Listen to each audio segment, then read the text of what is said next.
Megan, thank you so much for coming on the podcast. Oh, it's great to be here. Thanks for inviting me. It's our pleasure. I mean, before we get into the topic of well-being, performance, everything you do, would you mind giving us a bit of a elevator pitch or summary of who you are and what it is you do? Sure. So I am Megan Kill. I am the VP of People and Talent at Unmind. I'm in a very privileged position of leading our people and talent team. I've actually been at Unmind for 4 years, which I always think in a startup is like dog years. So been through many lives, both professionally and as a business as well. I think we've been through a lot during that time, and yeah, like I said, it's a real privilege to be doing the work that we're doing. Our Unmind mission is, we work in the wellbeing space, and it's to unleash human potential at work, which I love because I'm a HR professional and that's ultimately why we're here. Yeah. So to be doing that in the workplace whilst also contributing to sort of helping, improve other people's lives as well from a Yeah. wellbeing perspective is, yeah, a huge privilege. Yeah, that's why I'm so glad you agreed to speak to me because we could get that perspective of what it's like to be a chief people officer in a company, but also what it's like to be working at a company that's mission is to improve the well-being of other people. So a real nice sweet spot. And you're right, the startup dog years thing is so true. I'm sure everyone listening to this can can relate to that. Cause, yeah, I'm 4.5 years in, and it feels like I've been here like about 20 years. Yeah, but then also at the same time, it feels like no time at all. Mm, I think because in startups, one of the only constants is change.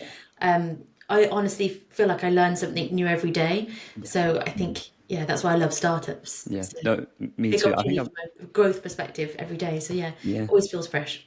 Yeah. I think I've learned more in the last 2 years than I have like the last 8 of my career because, Yeah, like you say, the startup 100%. necessity of just stuff moves quick, learn quick, and Yeah. figure it out. I guess. Cool. Anyone who's a regular listener will know that I'm kind of fascinated with this stat and the Gallup State of the Global Workplace report. But there's this really kind of sad stat in there that 41% of employees report experiencing a lot of stress. I think it was based on the previous day, while 1 in 5 reported experiencing loneliness a lot on the previous day. And I think Mm. both of them are over either an equal high or a record high. So, yeah, obviously, this huge amount of stress and loneliness in the workplace will have a spillover effect to employee well-being and mental health. So, I'd love to get your thoughts on those numbers. Yeah, I think it's always tough when we look at the statistics, and obviously in mind it's something that we're doing all the time, supporting other organizations. I guess what you've pointed out there is we have to look at both the internal environment and the external environment. And I think, even in the last couple of years, or, we've been at our businesses for the last 4 years, and think what we've been through in that time externally. We've had COVID and more recently an economic crisis. And I think we can't shy away from the fact that that has a huge impact on both, personal well-being, but also organizations as well. And it can sometimes feel like it's a vicious circle. We've got the difficult external environment, and that then influences the internal environment. So it means that businesses might have to cut costs, or there's rising levels of stress, like you mentioned, because of growing job demands. And then employees are also feeling the impacts of the internal changes that businesses are making as well. And ultimately, all of that puts us at risk of, burnout or poor mental health. And we know as an organization and, as individuals as well, that all of that impacts our performance as team members, and that also then impacts the economic outcomes of the organization. So there's that cycle that we're talking about, which Yeah. is, yeah, why it's so important that we do the work that we're doing at Unmind. Yeah. I guess you would have seen it's easy for these negative type headlines. I'm guilty of this all the time of latching onto this statistic, but actually, given that we often see so many efforts to improve this, like lots of companies are trialing the 4-day work week more than probably the ones who are mandating everyone to come back in, but we all get sucked into, oh my God, this company just mandated everyone to come back in. So actually, I guess you're also in a good position because you're seeing the amount of companies that are trying to invest in ways to practically improve well-being, and actually maybe it's not all doom and gloom. Yeah, I'm so glad you've said that because actually, yeah, reflecting on the past 4 years, and one of the reasons I joined Unmind was businesses need to, we have a huge responsibility as, HR teams, as managers, as organizations. We're in such a, we have a responsibility and we're in a privileged position to really influence people's well-being, which I'm sure we'll touch on later in this podcast. And as an organization, we're supporting mainly, enterprise clients. And it's incredible to see how dedicated they are to supporting the well-being of their teams, and then the positive outcomes they're experiencing, both from a performance perspective, as we mentioned, but also, financially and their own success as well. We've seen a huge shift over that time. I think there's not many things we can thank COVID for, but that's definitely a positive shift we saw during that time. We had huge growth during that time as a business, and it's because everyone was waking up to the fact that they need to support the mental health of their teams and the benefits that they can receive as a business as a result. Not only that, I would say the workforce is changing. If we think about now what Gen Z are looking for from their future roles or from their current organisations, it's do they align with their values? Are they going to get growth from their role and from the organisation? And is the organisation going to support their well-being? And it's not just Gen Z. There's a statistic we use internally at Unmind as well about leaders. 70% of leaders are contemplating changing jobs in search of better well-being. And that takes us back to your original stat that we talked about before. It's really important. Yeah. I think there was, in the same research, I think it was, that managers are also having a really bad time in terms of the amount of stress that they face every day, sometimes worse than people in the positions below them, for want of a better word. They are experiencing more stress. Although they have a voice or visibility in a business, they actually are equally as susceptible to bad processes and all the things that make it bad for everyone else. I think managers have one of the most difficult roles, and that's obviously not taking away and recognising frontline people sort of saving lives, but being a manager is really difficult. And again, I hope we touch on one of the campaigns we've done at Unmind is around accidental bosses. But we see that on our own internal engagement surveys as well, that the impact, the managers are that crunch level, aren't they? And I think, I can't speak for all organisations, but definitely Unmind, we haven't got many pure managers. Most of them are what we call player coaches. So they're also, working as ICs and then also having manager responsibilities. So they are, team members too. So they're feeling, the pressures of being a manager whilst also doing, contributing from an individual level as well. Yeah, we will definitely come back to that point around the managers. I wanted to pick up on the thing you said around, the ways that Unmind is supporting employee wellbeing and mental health. So for people who are not familiar, what are some of the big ways that as a service, as an app, as a product, it does support, not just managers, but the business as a whole to improve wellbeing? Sure, but I should probably introduce Unmind more broadly. So Unmind is an integrated wellbeing platform, and we're focused on empowering and amplifying a culture of wellbeing to improve both employee health and also business performance. So we do that in lots of different ways. So we're a scientifically backed platform, and we have tools on the platform for individuals. We have coaching and therapy. We have insights for managers and also HR teams to make sure they're building data-led wellbeing strategies and also responding to the needs of their organisation. We also have a strategy support to sort of help our enterprise clients.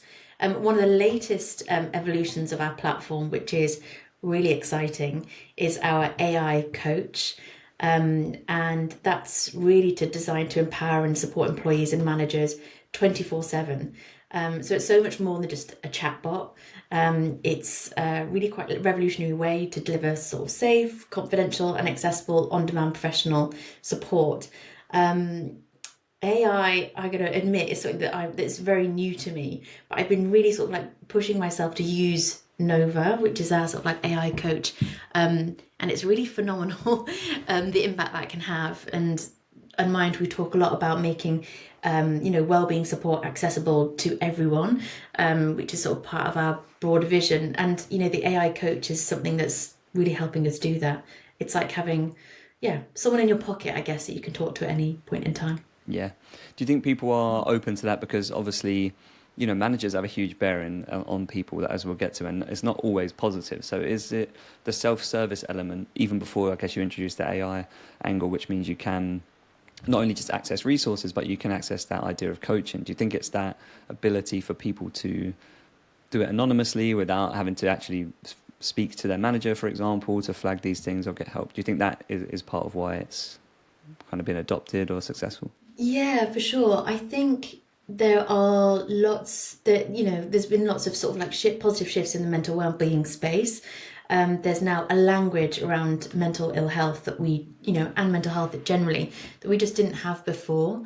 But I think there still is a lot of stigma and lots of barriers to access, you know, tools, or therapy and coaching more broadly. So I think AI, those that are ready, and I would really encourage anyone to sort of like embrace technology and the benefits that we can get from leveraging technology.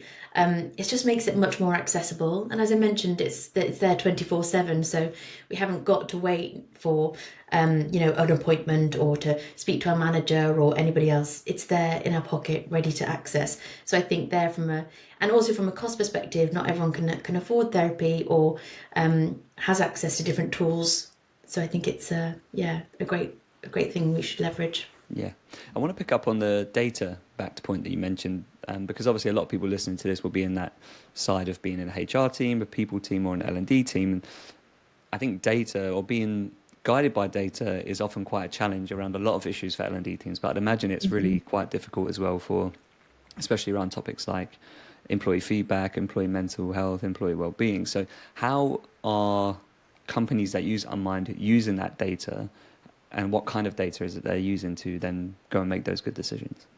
Yeah, that's such a good question. And it makes me think back to when I built my first ever well-being strategy that was definitely not data-led. And I think as a HR teams, we do have access to a lot of data at our fingertips, but it's how we use that data and sort of act on those insights that's most impactful. And from a well-being perspective, there isn't really much available. You might have like sickness logs or trackers, leave interviews and things like that, but generally the data around well-being is not always at our fingertips, as I mentioned. And I think another thing definitely I was guilty of, and we're still seeing in lots of organizations at the beginning of their well-being journey, is that they have got employee well-being benefits that might be EAP or a gym membership, and even a mental health app, but it's hard to know if those are making a difference. And I think that's where Unmind really comes into its own. And I think we're quite guilty as HR teams sometimes, or as organizations, of having a benefits mindset when it comes to well-being. Well-being being a nice to have rather than a strategic mindset when it comes to that. And that again is the differentiator. And mental health solutions are only as good as the impact they can have on the individual. So we have a part of our platform which is called Unmind Insights. And there's different ways that you can use the insights. So insights can give you information as to how your teams are using the platform. So you can see, what they're accessing most often. So, you might see, and at different periods of time. So you might be in a crunch time, whether it's a sales cycle or, a really work heavy period within your organization, and you're seeing that everybody's accessing the sleep tools or mindfulness, and that you can then in the moment respond to that and know how you can best support your organization. Yeah. There's also the manager compass. So it allows managers to do their own localized and individual assessments with their team and understand what's going to be most beneficial to them. And then you're getting benchmarks and also recommendations to be able to improve on those as well. So a lot of HR teams will be familiar with engagement surveys. It's something that we do really well within organizations. I guess we could really compare it to the insights that you'd get from an engagement survey, but really focused on the well-being and how that impacts performance specifically. Yeah. You made me think of, I made 4 notes during that because there's lots of things I was interested in there. But one is, I think, most companies, that mindset of benefits over the sort of benefits first mindset, I think that is an issue because a lot of the time, rather than really seriously understand what the problem is, they kind of people want more financial support, so we bring in this financial tool. People want Yeah. X, so we bring in Y. But it's not nuanced enough to say why is that? Why are they asking for that? Or is that really as simple as a broad problem, or is there multiple problems within that? And then I think they don't help themselves because they bring in that tool that's benefits led, and then they don't even look at the usage data. But it just stops once it gets implemented, and then you don't have any data, and you don't have any real nuanced understanding of what tools or offerings you'd even need to solve the problem. Yeah, I'm nodding here, like just speaking because it really resonates, Mm, and again, I'm very guilty of sort of like being quite reactive, in that sense. And when, there's lots of different ways we can build, benefit strategies. yeah, I think the thing I found from like working in the well-being space is that, we have mental well-being all of the time. And so by, putting in a, effective well-being strategy and the tools and training in place and really embedding that at every level of the organization, not so that it's like a benefit or a tick box exercise of a great seminar that we did on one day, that's truly embedded into sort of like everything you do as an organization. That is going to be the sort of the biggest impact. And then, it all comes down to budget. And if you have got the budget then to build in things like therapy and coaching and other things, then that's brilliant. But I think everyone needs to start somewhere. yeah, yeah. I always feel I need to caveat that thing around where they go wrong, because often none of this is done with bad intentions. People think, oh, this Of tool might course. solve the problem, and they do bring it in. But what I Yeah. liked about what you said is things around context. Like if I understand that actually, around performance review time, we see a massive spike in a particular search for some sort of resource because we're concerned about how our performance is going to review is going to go. Well, actually, that could give us something practical to say, well, we need to be more frequent with our conversations about the performance review, so it's not this big grey area in the build up to it. So is that kind of the way people use the platform to make the data led insights work for their business in context? Yeah, exactly. So the insights can give you, one, it gives you the data so that you know where you're doing well and where there's opportunity for improvement. But as I mentioned, there's also the recommendations. Now, that can be recommendations from, a huge portfolio of sort of like global and diverse clients. We're learning from them as well, which is brilliant. But it's also recommendations of how they can best use the Unmind platform, because we've got, as we said, we want wellbeing to be embedded at every level. So you just mentioned their performance reviews. So we've got a toolkit for individuals or for managers, to specifically support them within that period. Or you might have something even more specific around imposter syndrome and how that's impacting people through the performance cycle and how they write their self-assessments. And then, you as a manager or as a HR team member can recommend the, toolkit on imposter syndrome. So you can get really specific about addressing the needs of your organization. I like that idea because so often, something like a performance review can be a sensitive conversation, and if you use the wrong language, for example, you can really disengage people. So having the toolkit to be like, how in the context of our business do we need to run this, and therefore enable managers to do that in a way that fits your values and therefore has a positive carryover to employee well-being, or how they feel about their sentiment towards that conversation. Yeah, and one thing we always, what attracted me to Unmind is that it's all about proactive and preventative Mm, mental health support and well-being support. And if you're being proactive as an organization, as a HR team, that is just going to further, ignite your culture and transparency and make these what can be quite challenging processes even better, because your team members will be identifying how you're trying to support them through those processes, mm. and having open and honest conversations about well-being. Yeah, I think the framing of proactive and reactive is actually really good because, like you said at the start, curveballs come at us and we have to manage those, Mm, like whether it's economic downturns, if it's something like COVID, you do have to react to them. And then there's also the for balance sure. with how you're proactive with both. So actually, I think splitting out what you do into those two buckets is probably a useful starting point for anyone who's maybe not sat down to kind of do that critical analysis of what are we offering, does it solve a problem, what are the problems people face, I guess. Yeah. Cool. I really want to ask you about this idea of accidental bosses because, funny enough, I was once an accidental boss and I was terrible at it because basically in my first company, everyone above me left and I just kept saying yes to the opportunity to progress. And before I knew it, I was an accidental boss who was both bad at his job probably, and both bad at being a boss. So I know you've been, having this in your messaging. There's been some good stuff coming out from your team around accidental bosses. So tell us about that, but also, the idea of the impact a manager does have on employee well-being. I just want to first say that we've all been there, and actually my experience of being an accidental boss is what first got me interested in the mental health space, and then encouraged me to build our first wellbeing strategy sort of in a previous organization, because I had that exact experience. I was an accidental boss. Unfortunately, I didn't have access to the training and coaching that I needed, and I didn't spot the signs of someone in my team that was struggling with their well-being, and it was such a learning experience. But I can positively say, but also it's something that we need to address, is that 84% of managers, from a study we've done, say that they haven't had access to formal training to be a manager. And exactly as you mentioned, you're performing really well as an individual contributor, and you think a great way to progress up the ladder or take a next opportunity is to become a manager. And even at Unmind, it's a huge focus for us about that manager enablement.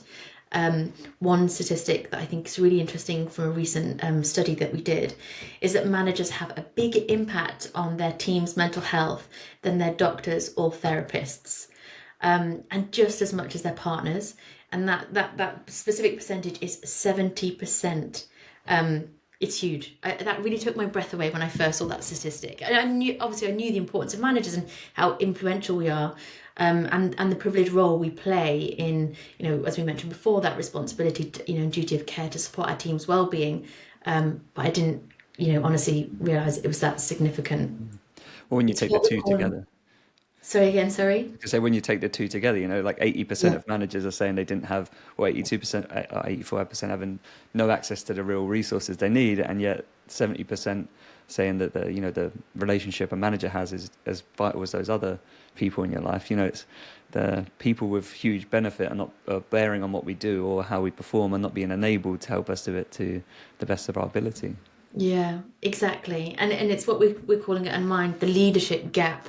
It's, leaders are stuck, between competing demands. They've got the needs of their teams and the business, but they themselves, as you mentioned at the top of the podcast, are overstretched and, feeling, the mental health challenges themselves, and aren't getting the training they need either to support themselves, but also to support their teams. Yeah. So it's been a huge focus for us as an organisation, both in how we support our clients, recognizing that as a skills gap for leadership, and internally as well. Yeah, if I think about how many things that influences, you mentioned it earlier, people want to join roles where they're going to progress, but also where the values match their own, and also where there's flexibility potentially or support for their well-being. And so many of those things probably won't happen unless you have a manager who's able to create the right culture in a team or drive the right conversations. So I think, like you said, that leadership gap is, if the bigger that is, probably the less likely you are to have better employee well-being, but also the less likely you are to be able to hire great candidates. You're less likely to probably reach your goals as a company, because if employees are disengaged, their performance might decrease. They might not even be invested in building the skills they need to hit those goals. So I think it's a massive kind of minefield. And, when you view how big that gap is, that is should concern a lot of companies, really. Yeah, definitely. But I think the positive note is that we can see this. We know this now. We have the data to support that. And I guess organizations are, want to make a difference. They just don't know where to start. Like you said, it's a minefield. And, here already we've talked about individuals, we've talked about the managers, we've talked about the external environment, we've talked about proactive and preventative well-being, but also needing to be reactive. So actually, where do we start? One thing I'll mention actually is, a lot of what I've talked about so far is what's accessible on the Unmind platform, and not everybody that will be listening to this is an Unmind client, but there are lots of resources and tools that Unmind put on their LinkedIn or also our website, and maybe I can include a couple of links in the show notes, because one thing we want to do at Unmind is make sure that wellbeing support is accessible to as many people as possible around the world, and particularly on that point around businesses not knowing where to start. One thing we released last week was the Unmind Masterclass, which is really aimed at organisations and HR professionals. It's a sort of 7-step program of how to build, really data-led, scientifically backed wellbeing strategy. So it's something that everyone could benefit that's listening. Cool. Yeah, feel free to send those over and I'll put them in the show notes so everyone can No go problem. and check those out.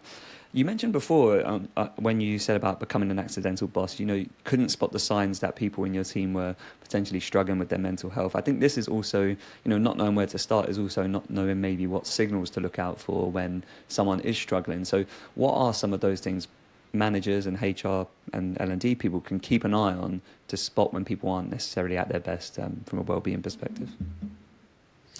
One, and I can't remember where this came from originally, but one thing that's always stuck with me as a manager and well, as an individual as well, is to think about what you're like when you perform at your best. So as a manager, I'd encourage you to think about, you'll probably know like what your team member is like, when they're at their best day to day, when they're sort of being happy and positive. Quite often when people are struggling with their mental health, you'll see the opposite. So an example I'll give is, somebody in your team might be very extroverted and bubbly, and bring lots of energy when they're on a call or in a meeting and be full of ideas. So if they are not at their best, you might see the opposite from them. If they're under, high stress, they might go really quiet and not be contributing to meetings or become very withdrawn. So that's something that I would, a really easy thing to remember is, look at those polarities. And that's definitely something that rings true for me. Another thing is having the conversation. Sometimes it's really hard to even recognize in ourselves. So one thing that we encourage managers to do is in your regular one-to-ones, you'll always talk about, performance and, tasks and, what's going on from a business perspective. I really encourage you to start not by talking about the weather or what they did at the weekend, but ask them how their well-being is. And if you're not used to doing that, sometimes that can feel a little bit uncomfortable at the start, but it's like any muscle, the more that you flex it, the stronger it will get. Have those active conversations, and it would just encourage team members to be able to start having a language themselves about how they're feeling. In the Unmind tool, again, you can do a wellbeing tracker, so they'll be able to track themselves how they're feeling on a regular basis, and we all have ups and downs, but it's not always easy to identify as a manager. So while I talked about those polarities, if you've got an open dialogue with your team member, it takes away that pressure on managers because there's already so much pressure on them. Yeah, I think that is the challenge, isn't it? Getting past that uncomfortable stage. Like it isn't always going to be easy to start your one-to-ones with something, like not like chit chat or quite like small talky, but that's people's inherent nature. But actually, you could potentially have an even better conversation if you just build that muscle of getting through the first few awkward conversations. And the more you do that, the more you learn how people respond to the way you frame it, or how different people need to have the question asked to them to answer it in a helpful way. So yeah, annoyingly, I guess it's just going to be a bit painful for a while, and then the more you do it, the better you get at noticing. And do the work yourself as a manager. Think about role modeling. I think that's a really important thing to do when we think of leadership. So can you start to get comfortable of talking about how you're feeling as well? And it doesn't mean you have to go into sort of like overshare mode, but just talk about something, it might be something positive or actually something that you've found challenging. I think the more vulnerability you show, the more sort of trust and psychological safety that builds within your team. So then they'll feel comfortable demonstrating those same behaviours. One of the best pieces of advice I got actually from one of these episodes was, if you're worried about having a conversation or it's going to be difficult and then you don't practice it, well, of course, it's probably going to go badly. So if you feel like you need to have an important conversation or something that might be quite sensitive, practice having the conversation. Like you say, do the hard yards beforehand yourself. And I've really found that so helpful to sit down and actually talk through it myself. How should I phrase this in the best way? Because if I don't practice it and it goes badly, then I shouldn't be surprised, but also it's just more negative feedback loops and bad experiences that compound the effect, I guess. Yeah, that's such good advice. And it goes back to that, building skills and building muscles. It's like, practice ultimately will help us all get better, for sure. Cool. We did want to come back to things that you're also doing, as you know, we've talked about from an Unmind perspective, but internally, what are you doing at Unmind as the VP of People and Talent to improve employee mental health and well-being, to enable managers, some of those big practical challenges we discussed so far? Well, I'll start off by saying, although in my role I, definitely can influence well-being strategy, as we said before, well-being is something that has to be integrated into the whole organisation. So the responsibility for everyone's well-being is definitely not on me as a VP of People. It's on everybody, definitely individuals and managers, our executive team. We have well-being champions internally as well. So anything that I talk about now is definitely not my own great work. It's really the work of every single person in the organisation. I guess it goes without saying that we are very lucky to have access to all of the tools that we offer to all of our clients. And one of the biggest things that we launched last year, was it? Gosh, or the year before? No, I think it was at the beginning of last year, was what we call Unmind Talk. And that is access to therapy and coaching. So every Unminder, every week can speak to a therapist or a coach, depending on what their needs are.